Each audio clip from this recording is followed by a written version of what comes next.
तो ये वाली एक नेटवर्क एनालिसिस की प्रॉब्लम देखते हैं ज़रा। तो इसमें क्या है, एक डीसी वोल्टेज सोर्स जो है वो सीरीज एलसी सर्किट के साथ में कनेक्टेड है और t इक्वल टू 0 पे ये वाला स्विच क्लोज किया जाता है। ठीक है, इनिशियल कंडीशन 0 दी हुई है, मतलब इंडक्टर इनिशियली डिस्चार्ज है स्विच को क्लोज करने से पहले, और कैपेसिटर भी डिस्चार्ज है ना, मतलब इसके मैग्नेटिक फील्ड में कोई एनर्जी स्टोर नहीं है, इसके इलेक्ट्रिक फील्ड में कोई एनर्जी स्टोर नहीं है। लेकिन जैसे ही स्विच को t इक्वल टू 0 पे क्लोज कर रहे हैं, क्लोज करेंगे तो क्या होगा, किसी t इक्वल टू टी पे इसके अंदर से कुछ करंट फ्लो होगा और कैपेसिटर के अक्रॉस कुछ ना कुछ वोल्टेज होगी। अगर वो दोनों रिलेशनशिप हमको पता लग जाए तो वो वाला i और v के बीच में रिलेशनशिप एस्टेब्लिश कर लेंगे। i एक्स एक्सिस मान लेंगे, v को y एक्सिस मान के वो ग्राफ ड्रॉ कर लेंगे उनके बीच में। तो पहले वो रिलेशनशिप निकालनी पड़ेगी। तो इसको सोल्व करने के लिए हम इसको दो तरीके से सोल्व करेंगे, एक टाइम डोमेन के अंदर और एक बार इसको डोमेन लाप्लास ट्रांसफॉर्म यूज करके करेंगे। ठीक है, देखते हैं कौन सा मेथड जो है वो ईजी होगा। वैसे तो दोनों ही मेथड ईजी है। तो एक बार देखते हैं ज़रा, t इक्वल टू 0 पे स्विच को क्लोज किया जाता है। ठीक है, तो t इक्वल टू 0 पे स्विच को अगर क्लोज कर रहे हैं तो ये सर्किट की कंडीशन क्या होगी, ये वाली कंडीशन, मतलब ये वाली t इक्वल टू 0 पे नहीं, ये किसी t इक्वल टू 0 पे जैसे ही हम सर्किट को क्लोज करेंगे तो क्या होगा, इंडक्टर जो है इनिशियली डिस्चार्ज है, तो t इक्वल टू 0 प्लस के ऊपर देखेंगे तो इंडक्टर में से करंट जो 0 है ये अपने में से चेंज नहीं होने देगा, क्योंकि L D I by D T के हिसाब से इंस्टेंट टाइम ड्यूरेशन बहुत 0 है, तो आई बहुत जो है वो लार्ज अमाउंट होगा इसके अंदर से, है ना। तो इनिशियली जैसे ही हम करेंगे इंडक्टर जो है t इक्वल टू 0 के जस्ट बाद भी ये ओपन ही रहेगा, लेकिन t इक्वल टू टी पे हम देखेंगे धीरे धीरे करंट इस सर्किट में से जो है वो बिल्ड होना शुरू हो जाएगा। मतलब ये आई टी मान ले किसी t इक्वल टू टी पे, इसमें धीरे धीरे करंट जो है वो राइज होना शुरू होगा। ठीक है, और साथ में कैपेसिटर के अक्रॉस वोल्टेज भी बिल्ड होना शुरू होगी। अब वो जो करंट फ्लो हो रहा है किसी t इक्वल टू टी पे और वोल्टेज इसके अक्रॉस डेवलप हो रही है t इक्वल टू टी पे, वो किस प्रोफाइल को फॉलो करेंगे, मतलब उन दोनों वो इसका जो है ये किस तरह के फंक्शन के हिसाब से इसके अक्रॉस वोल्टेज चेंज होगी और ये करंट इस सर्किट में कौन से फंक्शन के हिसाब से चेंज होगा, वो दोनों फंक्शन निकालने हैं। आई टी और वी टी निकालने का मतलब सिंपल ये है। तो t इक्वल टू टी पे इस सर्किट में करंट ये है कितना 1 हेनरी और ये वाला 1, तो इसमें से अब अप्लाई कर रहे हैं हम KVL। ठीक है, तो इसके अक्रॉस वोल्टेज मान रहे हैं कुछ, इंडक्टर के अक्रॉस जो है वो कुछ VL वोल्टेज है, कैपेसिटर के अक्रॉस कुछ VCT वोल्टेज है। तो इसमें KVL अप्लाई करेंगे सिंपली, है ना। तो KVL अप्लाई करेंगे तो क्या होगा, 5 minus VL minus VC equal to 0। ठीक है, तो 5 माइनस VL, इंडक्टर के अक्रॉस वोल्टेज क्या होती है, L D I by D T, L कितना है 1, तो वो सिंपली होगी DI by D T, minus capacitor के अक्रॉस वोल्टेज कितना है VC इक्वल टू 0। ठीक है, अब इसके अंदर देखें तो I और V में रिलेशनशिप है, लेकिन इस डिफरेंशियल इक्वेशन में दो वेरिएबल आ रहे हैं, दोनों ही टाइम पे डिपेंडेंट है, इसको एक वेरिएबल में लेके आनी है। तो एक वेरिएबल में लाने के लिए हमको पता है कि जैसे VC कैपेसिटर के अक्रॉस वोल्टेज होता है, उसको अगर डेरिवेटिव करते हैं C dV by D T, तो वो कैपेसिटर के अक्रॉस से करंट जाता है, और कैपेसिटर में जो इंडक्टर में से करंट जा रहा है वही कैपेसिटर के करंट के बराबर है, तो क्योंकि सीरीज में है ना दोनों, तो आई टी हो जाएगा ये। तो ये कितना हुआ 5 minus DI by D T minus, अब इसको एक बार, अच्छा ये वाली जो डिफरेंशियल इक्वेशन है हमको क्या करना है, या तो आई मिलानी है या तो VC मिलानी है। तो देखो इसमें इसको एक बार और डिफरेंशिएट करें तो यहाँ DI by D t term आ जाएगी, है ना। ये वाली DI by D t term है, और साथ में यहाँ पे जो टर्म मिलेगी वो DVC बाई डी टी मिलेगी, और DVC by D T IT की टर्म में लाया जा सकता है यहाँ से। तो इस वाली डिफरेंशियल इक्वेशन को हम एक बार और डेरिवेटिव करेंगे, एक बार और डेरिवेटिव करेंगे तो क्या होगा, D square by D T square minus DVC by D T और इक्वल टू 0। अब इसके अंदर देखेंगे तो यहाँ से रिलेशन C कितना है 1, तो DVC by D T IT के बराबर हो गया, तो D square I by D T square plus I equal to 0। अब ये second order differential equation with constant coefficient बन गई है। तो डिफरेंशियल इक्वेशन वाले चैप्टर में जो है वो हमने डिफरेंशियल इक्वेशन तो सोल्व की है। डिफरेंशियल इक्वेशन इसको सोल्व करने के लिए हम क्या करेंगे, इसका निकालेंगे CF कॉम्प्लीमेंट्री फंक्शन निकालेंगे, क्योंकि इधर वाले साइड में राइट हैंड साइड में तो कोई फंक्शन है नहीं, तो इसका PI तो 0 होगा। ठीक है, क्योंकि कंप्लीट सोल्यूशन किसी भी डिफरेंशियल इक्वेशन क्या होता है, CF प्लस PI, तो PI तो 0 आएगा और CF निकालना है। तो CF निकालने के लिए हम क्या करेंगे, डी स्क्वायर प्लस 1, ये वाले डिफरेंशियल, क्यों आई का कोएफिशिएंट कितना है 1, और D square by D T square को क्या लिख लेंगे, डी स्क्वायर, इसके टाइम में आई इक्वल टू 0। ठीक है, तो CF निकालेंगे तो क्या होगा, D square plus 1 equal to 0, तो डी इक्वल टू आएगा आयोटा और माइनस आयोटा।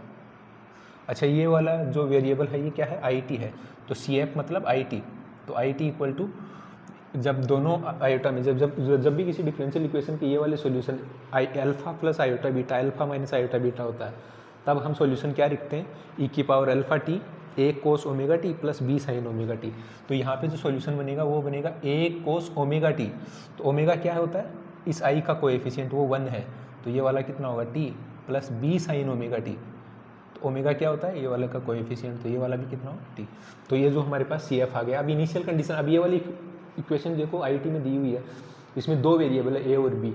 तो ये वाला रिलेशन हमको प्रॉपर लाने के लिए इन दोनों वेरिएबल का वैल्यू निकालने के लिए हमको 2 कंडीशन चाहिए, इसलिए 2 कंडीशन दी हुई है। एक बार टी इक्वल टू 0 पे वोल्टेज 0 दिया हुआ है, टी इक्वल टू 0 पे करंट 0 दिया हुआ है। तो आई ऑफ 0 कितना है 0 इक्वल टू, इसमें 0 भरेंगे तो क्या आएगा ए, तो ए तो 0 हो गया, ठीक है। दूसरा रिलेशन दिया हुआ है वी में, है ना, और हमको आई में पता है, तो वहाँ से देखो वी वाला जो रिलेशन निकालेंगे, आई को अगर डेरिवेटिव का, जैसे वहाँ से देखो या फिर इसमें ये वाला रिलेशन देख लो, वी एल जो होता है वो क्या है L D I by D T, ठीक है। और कैपेसिटर के अक्रॉस वोल्टेज वाला रिलेशन निकालना है, वो वाला इनिशियल रिलेशन कितना है 5 माइनस ये कितना था L D I by D T minus V C to 0, ठीक है। हमको क्या निकालना है, वीसी वाला निकालना है, तो D I by D T इसके अंदर डाल देंगे। तो डी आई बाई, अच्छा D I by D T में देखो ए तो 0 है, ए वाला 0 है, तो ये हो गया 5 माइनस ए वाला 0 है, तो ये वाली टर्म तो गई, ये वाला का डेरिवेटिव डालना है ना, ये वाले का डेरिवेटिव डालेंगे तो वो कितना आएगा 5 minus B cos T minus V C equal to 0। V C T का फंक्शन है, ध्यान रखना। तो V C T equal to कितना मिला 5 माइनस बी कोस टी। अब बी वी सी का रिलेशन दिया हुआ है 0 इक्वल टू 0, तो ये वाला बी कितना मिल जाएगा यहाँ से 5, इसको सॉल्व करेंगे 0 डाल के, तो ये वाला 0 ये वाला 1 हो जाएगा, तो 5 minus B equal to 0, B equal to 5। तो ए और बी मिल गया, मतलब हमारे पास आई टी मिल गया। अब देख लेना थोड़ा सा, यहीं पे रिलेशन इस्टेब्लिश करना है बस, वो तो सब कोई सॉल्व कर लोगे तुम। तो आई टी इक्वल टू क्या होगा, ए 0 है, बी कितना है 5, तो आई टी हो गया 5 साइन टी, और वी टी मतलब कैपेसिटर वाला वोल्टेज वो कितना है 5 माइनस बी साइन टी, और बी है 5, तो ये बन गया 5 माइनस 5 कोस टी, ठीक है।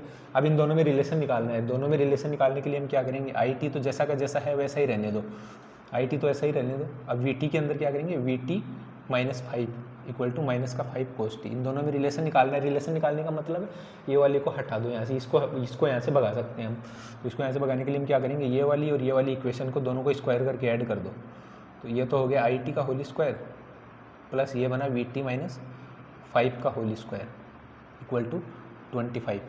अब ये वाला रिलेशन जो है वो जाना पहचाना रिलेशन लग रहा है, देखो x माइनस एक्स नोट का whole square plus y minus y naught का whole square equal to r square, ठीक है। ये किसकी इक्वेशन होती है, सर्कल की इक्वेशन होती है। इसमें सेंटर जो होता है सर्कल का वो x नोट वाई नोट होता है, और रेडियस जो है वो रेडियस जो होती है वो क्या होती है r होती है। तो इसी को और इसको कंपेयर करो, तो वहाँ से आई सेंटर का जो सर्कल मिला 0, हाँ x0 और y 5। ये कब है, जब i को मैं x एक्सिस मान रहा हूँ ना, ये वाला प्लस इसका रेडियस कितना मिला 5। तो कुल मिला कि ये वाला रिलेशन जो आई टी और वी टी में हम ग्राफ ड्रॉ करेंगे वो किसी तरह का सर्कल बनेगा। अब इसमें देखो 0 सेंटर है और ये वाला ये रेडियस है इसका। अब यहाँ पे देखो इसको x एक्सिस ले रहा हूँ मैं, आई टी को लिया मैंने x एक्सिस और इसको लिया वी टी, इसको लिया y एक्सिस।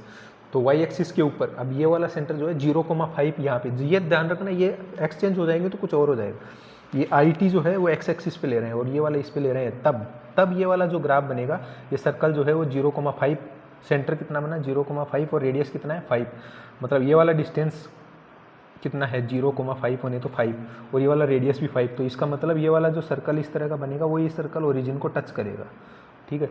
तो आई टी और वी टी में ये जो ग्राफ ड्रॉ होगा ये कुछ इस तरह का ग्राफ ड्रॉ होगा, है ना।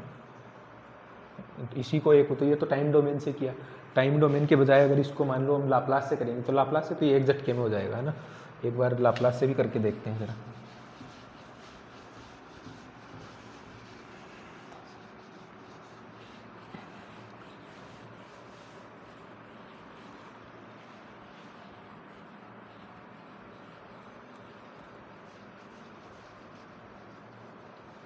अब इसी में लाप्लास लगा लेते हैं एक बार।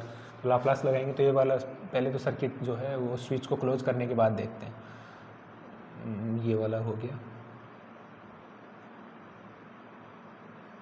तो इंडक्टर को जो है वो क्या लिखते हैं LS, तो ये तो हो गया S, ये हो गया 1/S। इसके अक्रॉस जो वोल्टेज है वो कितना हो जाएगा VS, इसमें से जो करंट जा रहा होगा वो कितना होगा IS, और ये वाला कितना हो जाएगा 5 का 5/S। ठीक है, अभी हमको ये VS निकालना है तो सिंपल डिवाइडर लगा लो, तो VS कितना आएगा 1/S upon 1/S plus inductor वाला टाइम्स 5/S। तो ये कितना बना 1/S ये कैंसिल हो जाएंगे। ठीक है, तो ये बनेगा 1 + S², मतलब इधर S² मल्टीप्लाई होने के बाद कैंसिल हो जाएंगे, और ये कितना बनेगा 5/S। ठीक है, अब इसके पार्शियल फ्रैक्शन कर लो। ठीक है, इसका पार्शियल फ्रैक्शन कर लेंगे, तो पार्शियल फ्रैक्शन इसका करेंगे तो 5/S और ये S² + 1 इक्वल टू, इसको लिखेंगे A/S plus BS + C divide by S² + 1। तो पार्शियल फ्रैक्शन इसमें A को 0 डालो, A को 0 डालोगे तो क्या आएगा, A का वैल्यू जो है वो S को 0 डालोगे तो A का वैल्यू सीधा आ जाएगा 5। अब B का निकालना है तो क्या है, इसको मल्टीप्लाई कर दो दोनों तरफ में और कंपैरिजन करना पड़ेगा। तो B का निकालने के लिए हम क्या करेंगे, AS² plus A plus BS² plus CS = 5। इसमें A तो आपको पता ही है, अब A और B में देखो A + B = कितना होगा 0, और A पता है 5, तो B कितना होगा -5। ठीक है, और ये C कितना होगा 0, तो A B और C तीनों मिल गए। तो ये वाली इक्वेशन को हम क्या लिख सकते हैं, तो VS जो है उसको हम लिख देंगे, A कितना है 5/S, B कितना है -5 डिवाइड बाई S² + 1। तो ये वाला कितना आएगा 5 टाइम्स S/S² + 1 किसका होता है cos t का, S² + ω², S/S² + ω², ओमेगा 1 है ना, तो cos t हो गया। तो ये तो हो गया VT का, इन्वर्स लाप्लास ले लेंगे इसका, है ना। तो इसका इन्वर्स लाप्लास लिया तो ये वाला तो VT का रिलेशन आ गया। ऐसे IT का रिलेशन निकालना है तो ओम्स लॉ लगा के सीधा निकल जाए, I = क्या होता है V/R, या फिर अगर मान लो V मिल गया, अब C dV/dt I होता है, तो C dV/C कितना है 1 है, तो उसको dV दोबारा से या तो लाप्लास लगा के दोनों इक्वेशन निकालो या इसी को डेरिवेटिव कर देंगे। C dV/dt = I, वही I इंडक्टर से जा रहा है, तो इसको dV/dt करेंगे तो ये हो गया 5 sin t। अब C कितना है 1 है, 1 से मल्टीप्लाई करोगे तो यही रह जाएगा। तो वो सेम देखो ये वाला C dV/dt है किसके बराबर हो गया, IT के बराबर, वही सेम रिलेशन आ गया। एलिमिनेट करोगे 5, उस 5 को उधर ले जाओ, I को इधर ले आओ, तो ग्राफ को ड्रॉ करेंगे तो क्या वही सर्कल निकल के आएगा, उधर में से VT - 5 होगा, इधर में IT होगा, दोनों का स्क्वायर = 25 के बराबर होगा। तो वही सेम सर्कल। अब अब जो आंसर में देखोगे ना, तो इधर में देखना, अगर इसको IT ले लिया और इसको VT ले लिया, तो अब देखो V x एक्सिस हो गया, अब जो सेंटर है ना वो 5/0 हो जाएगा। मतलब जैसे हमने रिलेशन निकालेंगे तो 5 तो VT के साथ रहेगा, लेकिन एक्सिस हम जो है ना, हमने अगर V को हम x एक्सिस ले रहे हैं ना, तब वो जो सेंटर है वो हमारा 5/0 हो जाएगा और रेडियस कितना हो जाएगा 5, तब वो जो है वो ग्राफ ऐसा बनेगा। तो ध्यान रखना, वो IT और VT जो है फाइनल आंसर के अंदर कौन सा IT लिया है कौन सा VT लिया है उस हिसाब से देखना। उसमें 4 सर्कल ऐसे बने होंगे, देखना आंसर जो गेट में आया था उसमें 4 ऐसे अलग अलग सर्कल बने हुए थे, 2, एक ये 3 और एक ये 4। तो ऐसा कंफ्यूज मत होना कि ये मैंने इधर में बनाया था, अब इधर में, तो एक्सिस भी तो चेंज कर दी ना दोनों। तो वो वाला कुल मिला के रिलेशनशिप देखो V और 5 किसके साथ में आ रहा है, ठीक है, उस हिसाब से ड्रॉ करना है। तो ये वाली एक प्रॉब्लम अच्छी वाली थी।